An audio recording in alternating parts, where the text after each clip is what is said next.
16th of October 1935. A mundane morning at the port of Jaffa. Arab laborers unloading freight under the autumn sun. A shipment of 537 drums of cement was being unloaded from a Belgian cargo ship Leopold II. The shipment was meant for a Jewish merchant named J. Katan in Tel Aviv. Suddenly, one drum fell and broke open. To the workers' amazement and horror, what spilled out was not cement. Instead, many guns and packets of ammunition fell out. 350 out of the 537 drums were found to be filled with guns and ammunition. 25 machine guns, 800 rifles, and 400,000 rounds of ammunition were discovered, enough to arm a whole infantry battalion. Remarkably, the culprits were never found, and J. Katan turned out to be a fake name. The Arabs were incensed and alarmed. The Zionists were clearly building a whole army to take over Palestine, and the British police weren't able to do anything. If any Arab had any doubts about British collusion with militant Zionists, they were dispelled. Protests broke out not just in Palestine but throughout the whole Arab world, including Cairo, Damascus, and Baghdad. This incident became known as the Cement Incident and became one of the causes of the Great Arab Revolt in Palestine.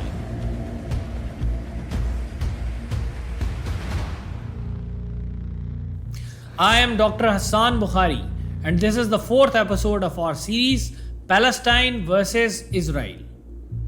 We had ended the previous episode with a brief overview of the bloody 1929 riots in Palestine. The carnage during the 1929 riots shook the British mandatory government. A British appointed commission led by Sir Walter Shaw to investigate the 1929 riots published the Shaw Report in March 1930. The Shaw Report mentioned Zionist immigration to change the demographics of Palestine and their land grabbing as the reasons behind the riots. According to the Shaw Report, the fundamental cause of the outbreak of riots is the Arab feeling of animosity and hostility towards the Jews, consequent on the disappointment of their political and national aspirations and fear for their economic future. The feeling, as it exists today, is based on the twofold fear of the Arabs that by Jewish immigration and land purchases, they may be deprived of their livelihood and placed under the economic domination of the Jews.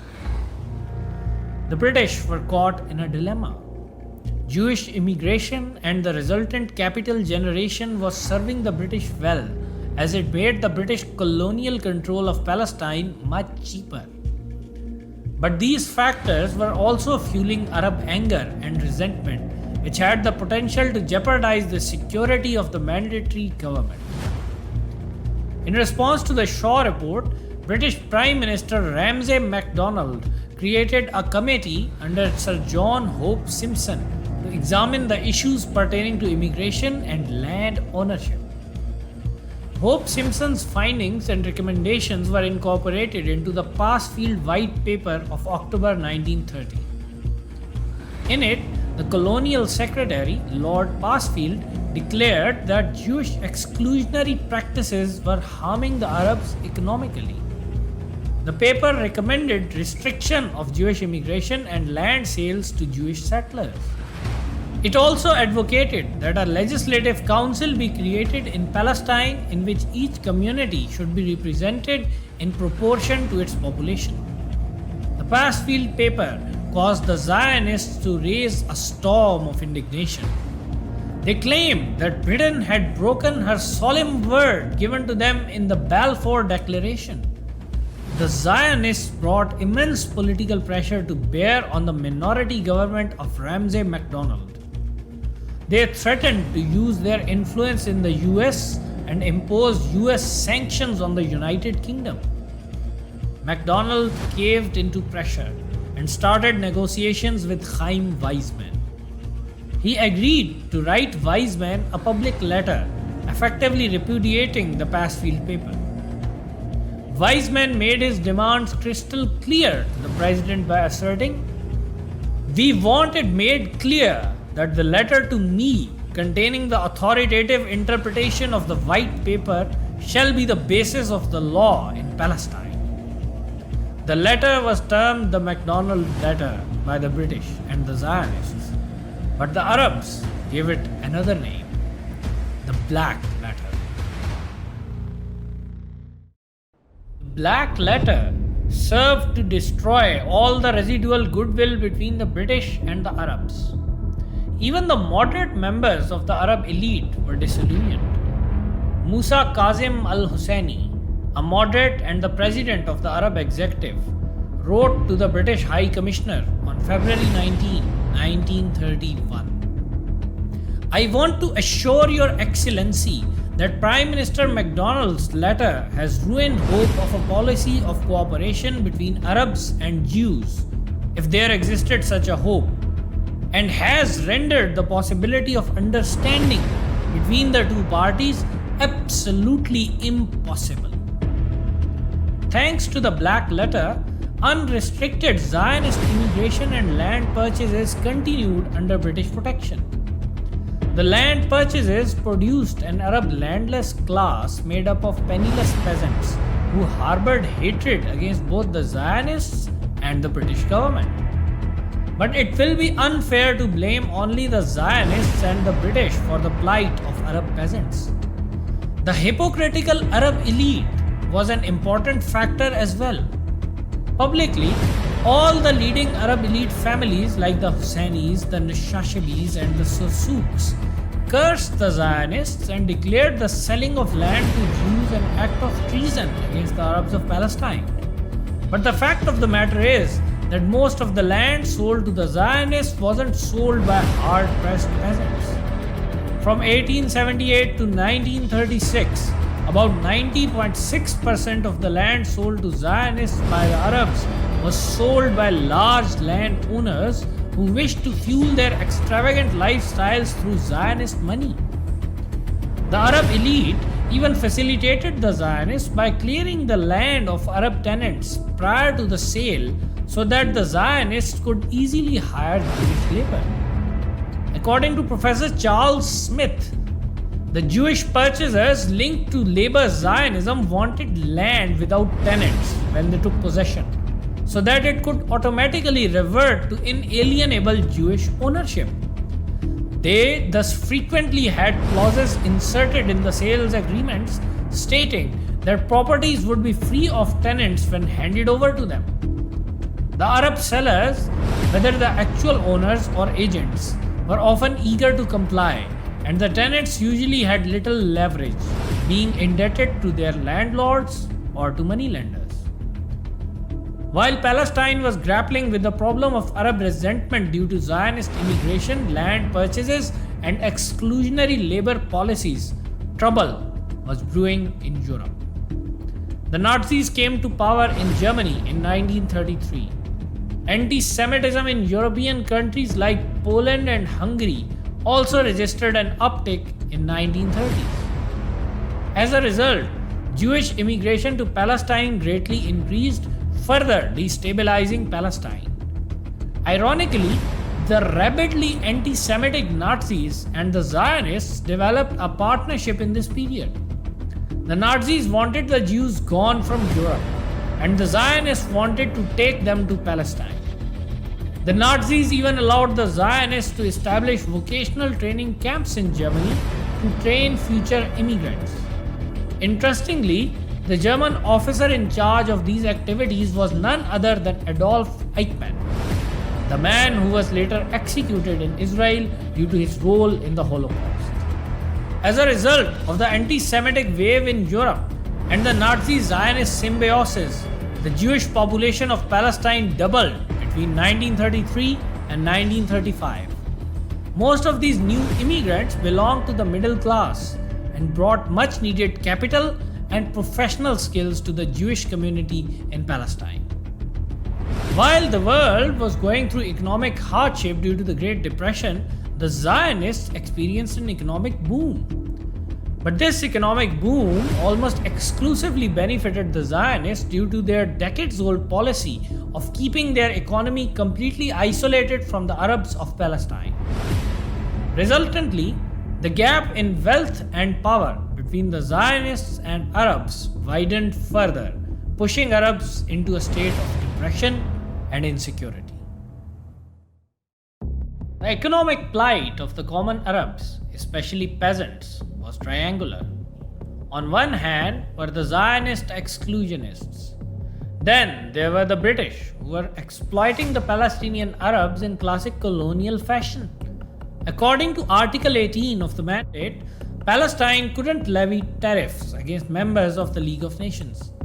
As a result, countries with surpluses started dumping agricultural and industrial goods in Palestine. This process was augmented during the Depression. The Arab economy was wrecked and cheap imports ruined Arab peasants. The third side of this vicious triangle strangling the common Arabs was formed by the squabbling Arab elite, composed of large landowners and moneylenders that held its personal interests much closer to heart than the Arab national well-being. Most of the members of this elite collaborated with the British and developed partnerships with the Zionists and sold huge tracts of land after dispossessing the Arab peasants. Economic hardship and Jewish immigration were two major chronic factors that ultimately stoked the fire of the Great Arab Revolt of 1936. But two acute factors surfaced in 1935 as well. The first one was Arab insecurity, which was the result of Zionist militarization as evidenced by the cement incident of October 1935. Arab insecurity wasn't unfounded, as even according to a British official estimate in 1937, the Jews had stockpiled enough weapons and ammunition to arm an army of 10,000 active soldiers. The cement incident was followed by the killing of Izzuddin al-Qassam in November 1935, which incensed the Arabs of Palestine. Al-Qassam was a Muslim cleric linked with the Istiqlal or Independence Party. Istiqlal Party was formed in August 1932 as a response to the factionalism plaguing Arab politics. The ideology of Istiqlal was based on pan-Arabism and resistance to the occupation forces from Europe, which included both the Zionists and the British in their view. Al-Qassam and his followers, most of whom were Istiqlalists, advocated armed resistance against both the British and the Zionists. A few days after the cement incident, some youths of Al-Qassam's group killed a Jewish policeman. The British-led police, which had been visibly indolent after the cement incident, sprung to action. It pursued Al-Qassam and a few of his followers for several days and finally caught up with him on the 20th of November. Historian Abdullah Schleifer has vividly described Al-Qassam's last stand. Surrounded, he told his men to die as martyrs and opened fire. His defiance and manner of his death, which stunned the traditional leadership, electrified the Palestinian people. Thousands forced their way past police lines at the funeral in Haifa, and the secular Arab nationalist political parties invoked his memory as the symbol of resistance. It was the largest political gathering ever to assemble in mandatory Palestine. Thus, Al-Qassam became a hero and a symbol for Arabs. Even today, Hamas's military wing is named after Izzuddin al-Qassam. His epic death encouraged many others to take the path of armed resistance against British rule and Zionist encroachment. But the traditional Palestinian elite preferred political action. There were some promising signs. In December 1935, the new High Commissioner, Sir Arthur Wachuk, overruled Zionist objections, approached the Arabs, and lent a receptive ear to the Arab demands of creating a legislative council based on population proportion of each community and the freezing of Jewish immigration.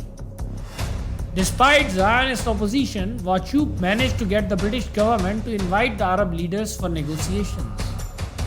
But before even the Arab delegation could reach England, pro-Zionist parliamentarians brought up the matter in both the House of Lords and the House of Commons and scuttled the proposals.